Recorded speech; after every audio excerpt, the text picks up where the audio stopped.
weekend reset. So about every 2 weeks, I like to clear everything out and kind of really think about what the kids are using, what they're not using, rotate those toys, and then get our theme switched over to a new one. And so the kids, when they come back again, have something new and exciting when they arrive.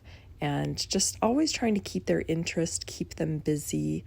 And it's a good thing to do because then I can, really clean my shelves up and get things decluttered, find the missing puzzle pieces behind the shelves, clean off the shelves, dust the shelves, all that good stuff. So kind of just starting anew, but I do have this big pile of stuff here on the table that I will need to pack up and get into the storage room.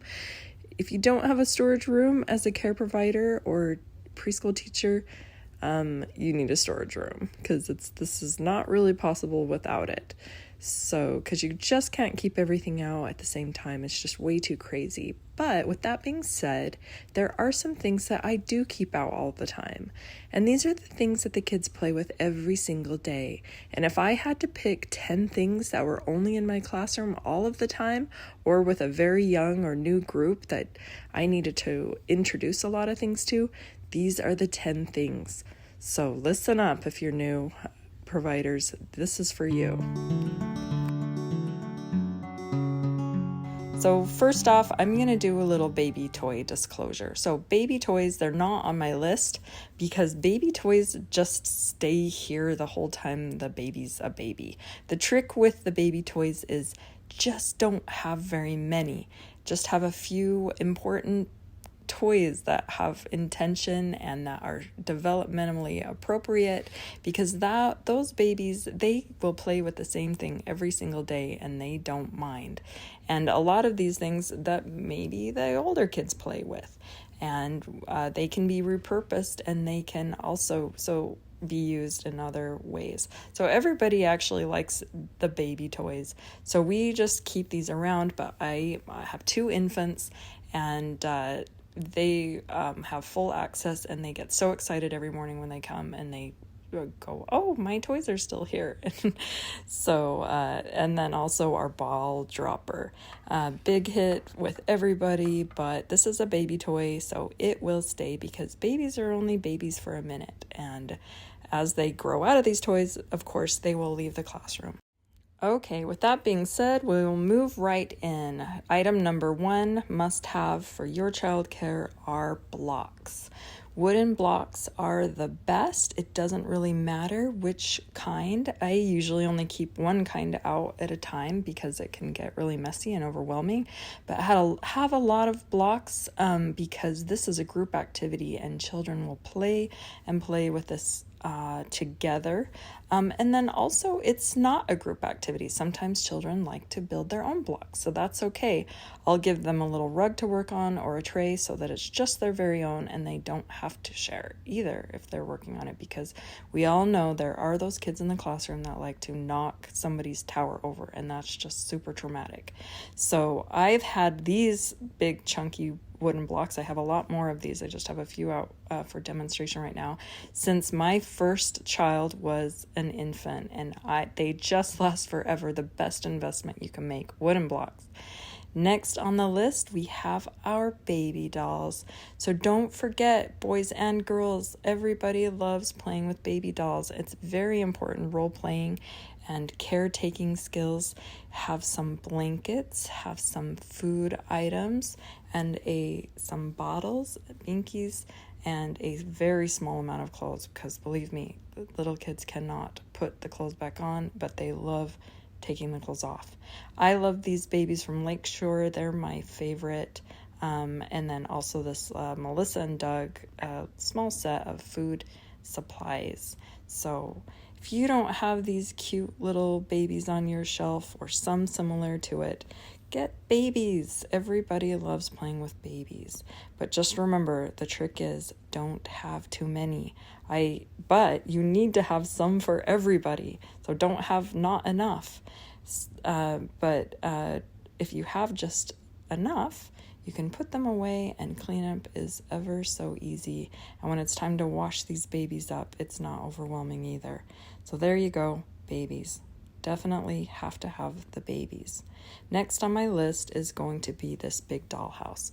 So I have lived without a dollhouse in my classroom, and we were just fine. But this dollhouse stays because it's big. I don't have a storeroom big enough to put it away in. If the dollhouse became a problem, I would put it in the garage. But these little guys, the little people, are the best. The kids are playing with these every single day. I don't even have a ton of them. I just have enough people so that everybody gets one, and then there's a few little animals and there's some trucks. But man, oh man, we love the little people. And I love them because they are really, really easy to wash. So, and they fit perfectly with our dollhouse, and then they can invent these little people in all different ways, and they can put them in their block structures that they're building. They just think of million ways to use the little people, but they are played with every single day, so I don't think we could live without the little people, but just enough so cleanup's easy, going in this bin, and the bin has a spot in the classroom. Okay, maybe it's the Montessori teacher in me, but a red barn is always going to be in my classroom. It's in Montessori, it's a language development material, but this younger age, it's just a great socializing. They can play with this together, and then it's so super familiar with these little realistic animals. I will always have realistic animals because I think kids like things that are more realistic, and that's also a Montessori principle. Some things aren't, of course. The little people aren't super realistic, but the animals to me are important to have all the time. The red barn and those cute realistic animals, either from Schleich, or I think I got these from, I'll put the link below. I can't think of it off the top of my mind. So the barn definitely has a spot all the time in our classroom. It just slides into this nice shelf. Sometimes the barn even becomes a playhouse. They think of lots of different ways.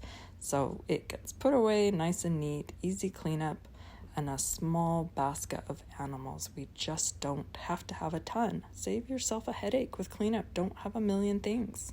Next on the list is going to be these chunky board books, or just books in general.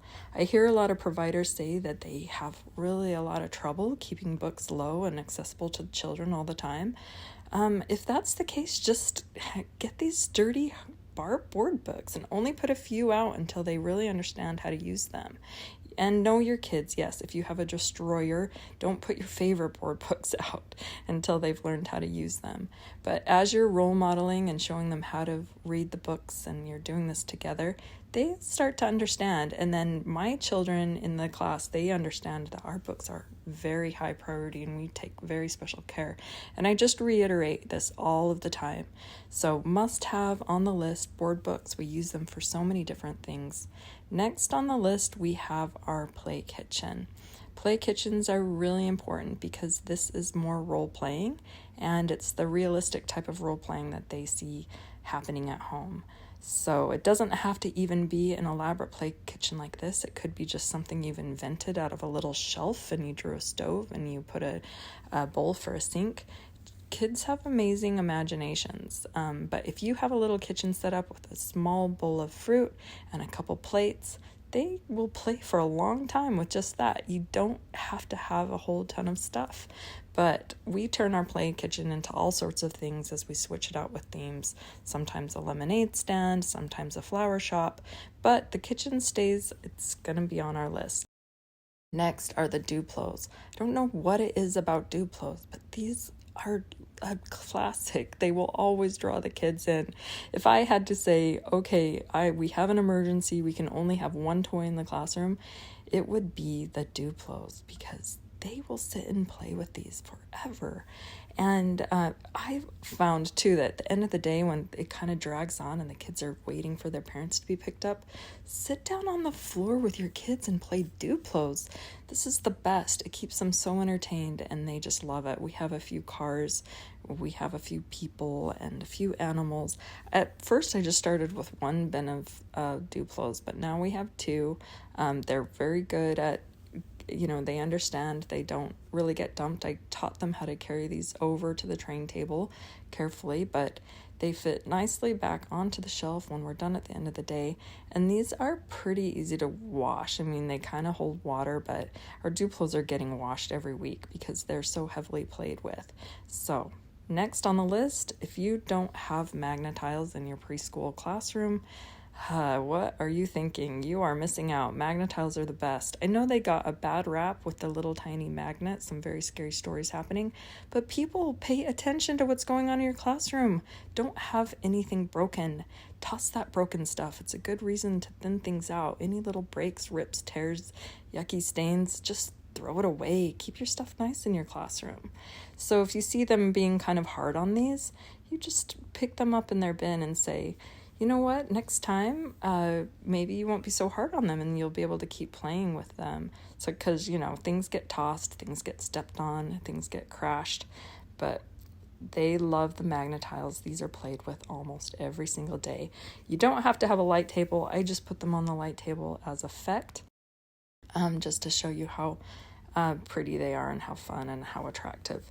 There's a lot of ways that kids think of using the Magna-Tiles, and actually, little disclosure, these are not Magna-Tiles, these are the off-brand Picasso tiles, but they work just great and they're like half the cost, so I'll put the link below. But Magna-Tiles definitely get a special spot in the classroom, and they are here to stay. Next on the list, we have bean bags.